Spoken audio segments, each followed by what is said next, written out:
The most expensive lie in retirement is that waiting until 70 is always the smart move. I have watched people obey that rule and quietly burn years of useful income, household flexibility, and peace of mind while telling themselves they were being disciplined. Social Security is not a trophy for patience. It is a lever inside a machine. Pull it at the wrong time and the machine takes more than it gives. Pull it at the right time and 62, the age television pundits treat like failure, can become the age that protects the rest of your retirement. I am Warren Buffett, and I want to make one thing painfully clear. The goal is not to die with the largest Social Security check. The goal is to make the best lifetime decision with the life, the health, the spouse, the portfolio, and the risks you actually have. That is the whole game. Most people are taught to think about this backwards. They are taught to chase the biggest monthly number. They are taught to worship the age 70 check. They are taught to believe that filing at 62 means you panicked, you planned poorly, or you simply did not understand the math. That is lazy advice. Sometimes waiting is exactly right. Sometimes filing at 62 is exactly right. The real mistake is not filing early. The real mistake is turning a life decision into a morality contest. I do not care whether your check is bigger on paper. I care whether your household is stronger. I care whether your assets are more protected. I care whether your spouse is safer. I care whether your bad years are funded before they arrive. That is why I want to give you the real framework. Not the media framework, not the slogan, not the one-sentence rule. The real one. If you were born in 1960 or later, your full retirement age is 67. If you file at 62, your retirement benefit is reduced by about 30%.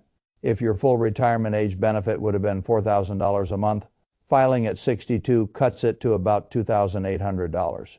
If you wait until 70, delayed retirement credits can take that same benefit to about $4,960 a month, roughly 124% of your full retirement age amount. That sounds like a case closed. It is not, because that simple comparison hides the one fact that controls everything. You do not live on a chart. You live inside a household, a body, a tax return, a labor market, and a clock. And the clock does not negotiate. So let me give you the 6 mechanisms that matter. I am going to name them because unnamed forces control people. Named forces can be managed. The first mechanism is what I call the break-even trap.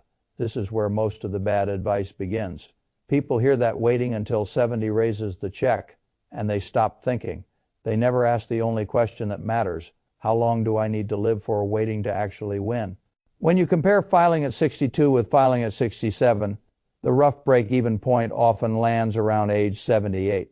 When you compare 62 with 70, it is often around age 80 or 81. That means the person who waited usually needs to live long enough for the larger later check to catch up with the smaller earlier checks.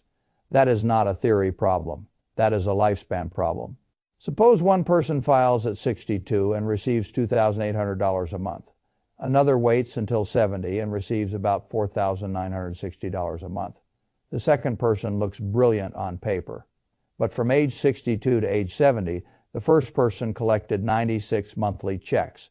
That is about $268,800 before you even begin comparing what happens later.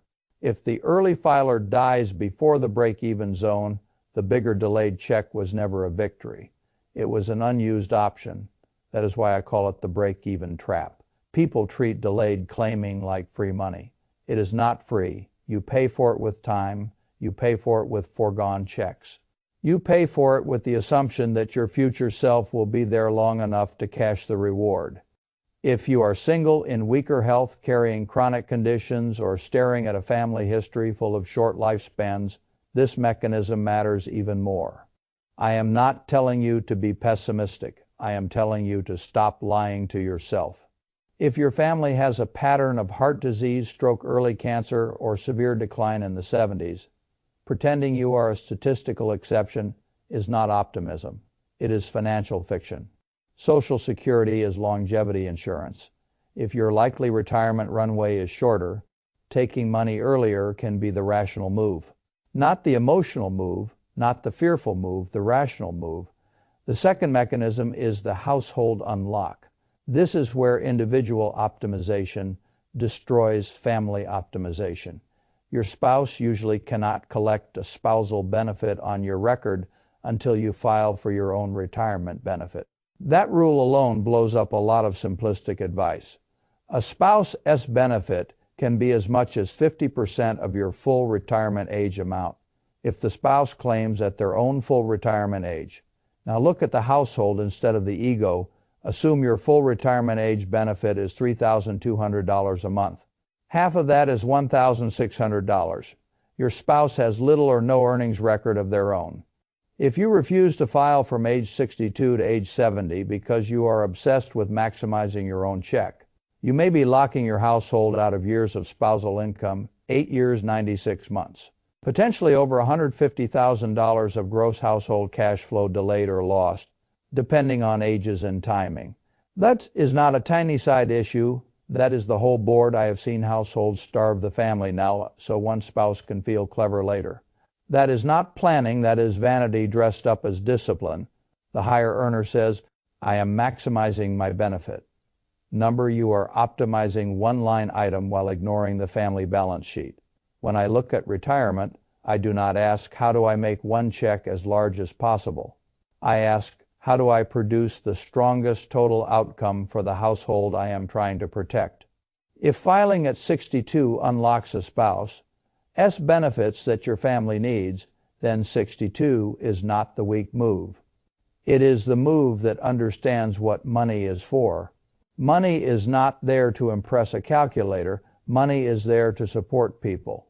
The third mechanism is the survivor switch. This one is even more powerful because it exposes how badly most people misunderstand married claiming decisions. When one spouse dies, the surviving spouse can generally receive the higher of the two benefits, not both. That means survivor planning can completely change what smart looks like. Here is a common structure. The lower earner files earlier, sometimes at 62, and the higher earner delays longer to build the larger lifetime and survivor benefit. That is not contradiction. That is coordination. Suppose the lower earner's own benefit at 62 is $1,100 a month. Suppose the higher earner waits and builds a benefit of $4,000 a month for years. The household gets the lower earner's smaller check, while the larger check keeps growing. Later, if the higher earner dies first, the survivor may step into that larger benefit. Now compare that with a lazy one-size-fits-all rule telling both spouses to wait. That rule may reduce total household income during key years and still fail to improve the survivor's long-term security, or flip the case. Suppose one spouse has clear health problems and may not live long. The other spouse is likely to live much longer. The claiming decision is no longer just about the first death. It is about the income path on both sides of it. You are not running one retirement. You are running two sequential retirements connected by death. That is uncomfortable to say. It is still true. And adults who plan well do not hide from true things because they are unpleasant. They price them. That is the survivor switch. The amateur optimizes the worker. The operator optimizes the widow, the widower, the household. And the years after the first funeral, that is a different level of thinking. The fourth mechanism is the portfolio shield. This is where many intelligent savers make a terrible mistake. They have real money. They have maybe $1 million, $1.5 million, sometimes more. They retire in their early 60s. Then someone tells them, you can afford to wait on Social Security, so you should. Maybe, maybe not, if you are no longer working. Every dollar you do not get from Social Security has to come from somewhere else. Usually that means your portfolio. And that means you are selling assets to manufacture the income you refuse to take from the government. If the market is kind, maybe that works fine. If the market is cruel early in retirement, that decision can become very expensive. Let us make it concrete. Assume you need $90,000 a year to live. Assume filing at 62 would give you $36,000 a year. If you do not take it, your portfolio has to cover that missing $36,000. Now imagine the first 2 years of retirement include a bear market. Your stocks are down 20%, your bonds are not helping enough. You are not just losing market value, you are withdrawing into the loss. That combination is poison.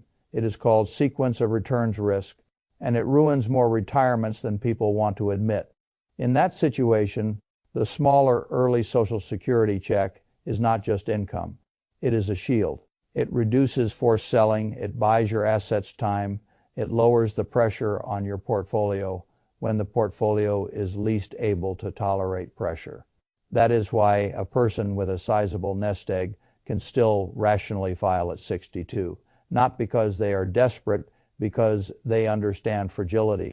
A portfolio is not stronger because you were stubborn about a government check. A portfolio is stronger when it is asked to do less during bad markets. The fifth mechanism is the gap bridge. This one is simple, and because it is simple, people ignore it. Sometimes another source of guaranteed lifetime income is coming later. A pension starts at 65. A deferred income annuity starts at 67. A property sale is scheduled. A spouse will keep working for 3 more years. The household only needs a bridge. In that case, filing at 62 can be a clean way to span the gap years without mangling the rest of the plan. Suppose you retire at 62. A pension starts at 65 and pays $2,700 a month for life. If you wait on Social Security, you may have to draw heavily from savings for 3 years. If you file at 62, you create a partial income floor immediately and reduce the amount you need to pull from your accounts. You are matching income timing to reality. That matters a lot. I have never met a retiree who lives in lifetime totals. I have met many retirees who live in months. Can we pay the bills this month? Can we avoid liquidating assets this month? Can we get to the pension date without damaging the portfolio this month? That is how real life works. The gap bridge is not elegant, it is useful, and useful wins. The sixth mechanism is the reality override. This is the one the financial media hates because it destroys the fantasy that everyone has optionality. Sometimes you cannot work past 62. Sometimes your knees are gone. Sometimes your back is finished. Sometimes the layoff came at 61 and no one will hire you at anything close to your old pay. Sometimes the white-collar version is just as brutal. Your title is gone. The market has moved, you are overqualified, which is corporate language for too old and too expensive. In that case, the spreadsheet morality lecture is worthless. Social Security exists partly because bodies break, jobs disappear, and life does not follow the clean path people draw in their 40s. If you cannot keep earning and you do not have enough liquid assets to bridge the gap, filing at 62 is not surrender. It is what the system is there for. But I need to draw a sharp line here because this is where people get sloppy. Reality override is not permission to stop thinking. It is permission to stop pretending. You still need to know whether you can reduce spending. You still need to know whether part-time work is possible. You still need to know whether your spouse's income changes the equation. You still need to know whether claiming now solves a short-term problem by creating a permanent long-term one. That is what adults do. They do not panic. They do not posture. They assess. Now let me turn the knife the other direction. There are cases where filing at 62 is dumb, not controversial, not nuanced, just dumb. If you are still working and earning well above the retirement earnings limit before full retirement age, you are stepping into a trap. In 2026, if you are under full retirement age for the whole year, the earnings limit is $24,480. Above that, Social Security withholds $1 of benefits for every $2 of earnings over the limit. So if you are still earning strong wages, you can create a stupid mix of a permanently reduced benefit and withheld checks. That is chaos, not strategy. If Social Security will be the foundation of your retirement, not the supplement, waiting often becomes much more powerful. When Social Security is your main floor, every extra monthly dollar matters more. The gap between roughly $2,800 at 62 and nearly $5,000 at 70 is not cosmetic. It is a different standard of living. It is a different widowhood. It is a different late retirement. If you have strong longevity in your family, stable health, and enough assets or work income to bridge the gap safely, the case for waiting gets much stronger. So do not turn my argument into another slogan. I am not saying 62 is best. I am saying 62 can be best. Those are very different statements. This is where most people need an identity flip. You are not choosing between patience and weakness. You are choosing between two pricing systems. That is all. One system pays you less now and more later. The other pays you more now and less later. Neither one is morally superior. The right answer depends on how your life interacts with time, health, marriage, labor, taxes, and risk. The amateur asks, how do I get the largest check? The serious operator asks, which claiming age creates the highest lifetime control? That is the identity flip. You stop acting like a consumer picking a benefit. You start acting like a capital allocator pricing a stream of income under uncertainty. That is a much better way to think. Now let me give you the operating system. This is the 62 protocol. If three things are true, 62 deserves serious respect. First, the household needs income. Now, either because a spouse's benefits unlock, a bridge is needed, or earned income has disappeared. Second, the later years are already defended, either by a spouse's larger benefit, a pension, a portfolio, or a survivor strategy. Third, waiting requires a bet you do not like, a health bet, a labor bet, a market bet, or a longevity bet that feels too optimistic for the facts of your life. If those three conditions are present, filing at 62 can be strong, it can be rational, it can be the smarter move. Now the reverse protocol, if three different things are true, 62 deserves suspicion. First, you are still earning meaningful wages and are likely to run into the earnings limit. Second, Social Security is the backbone of your future lifestyle, and the bigger delayed check would materially improve your long-term security. Third, your health and family history strongly suggest you are likely to live deep into the break-even zone and beyond.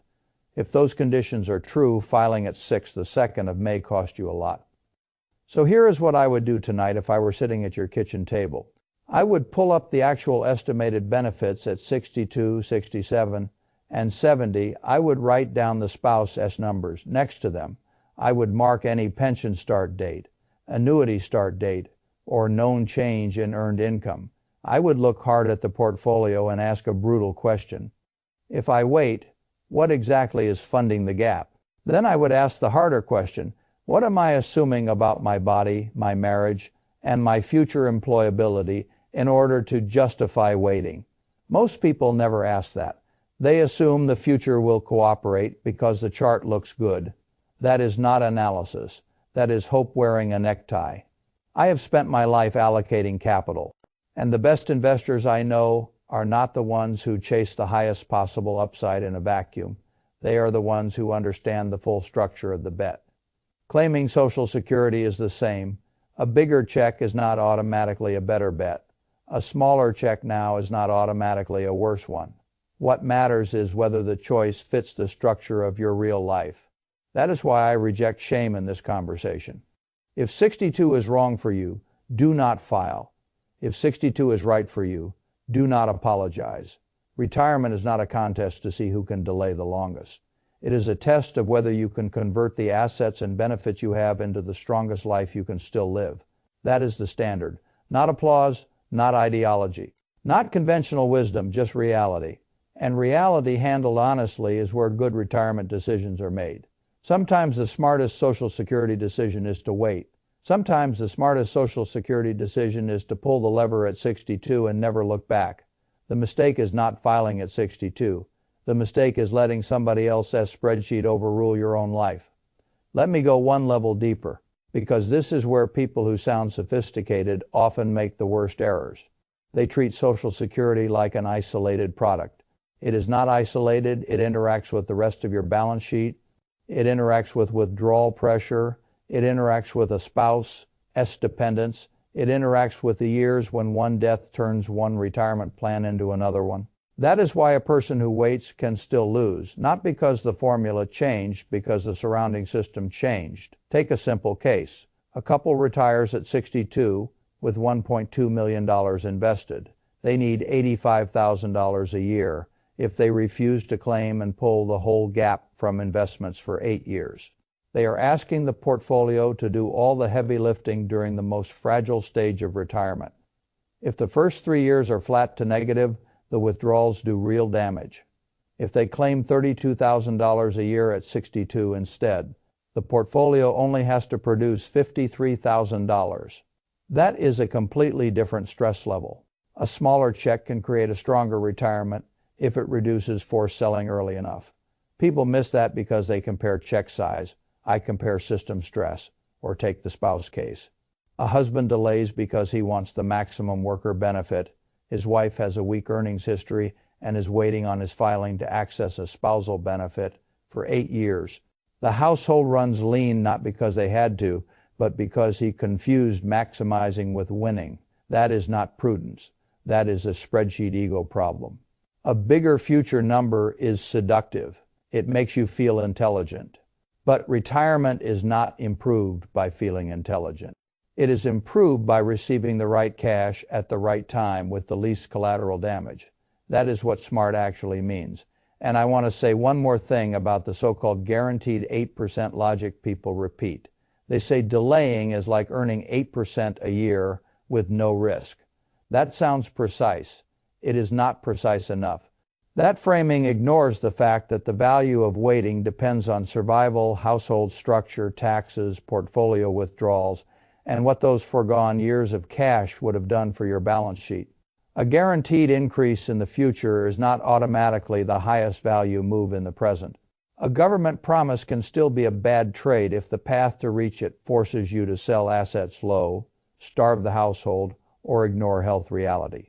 You do not evaluate an option by staring at the payout.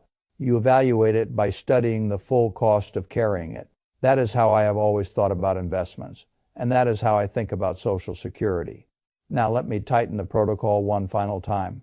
If filing at 62 would solve a real income problem, reduce pressure on your portfolio, unlock meaningful household benefits, or bridge you to another guaranteed income stream, that is not a red flag.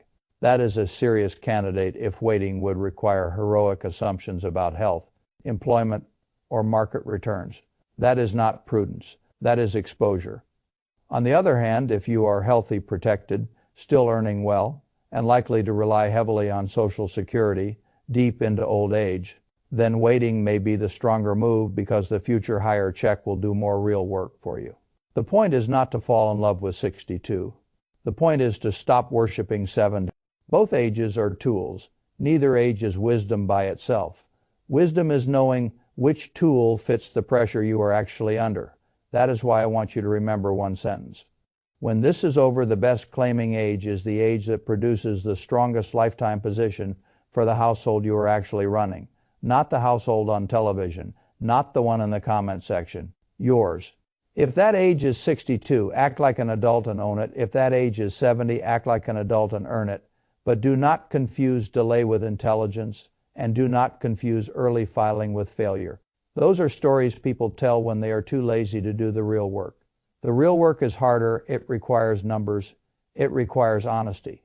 It requires admitting that time is not abstract. It is expensive. And once you understand that, you stop asking the childish question, what is the best age to claim Social Security? You ask the grown-up question, what is the most intelligent way to convert this government benefit into lifetime control before time markets and reality start taking options away from me? That is the right question.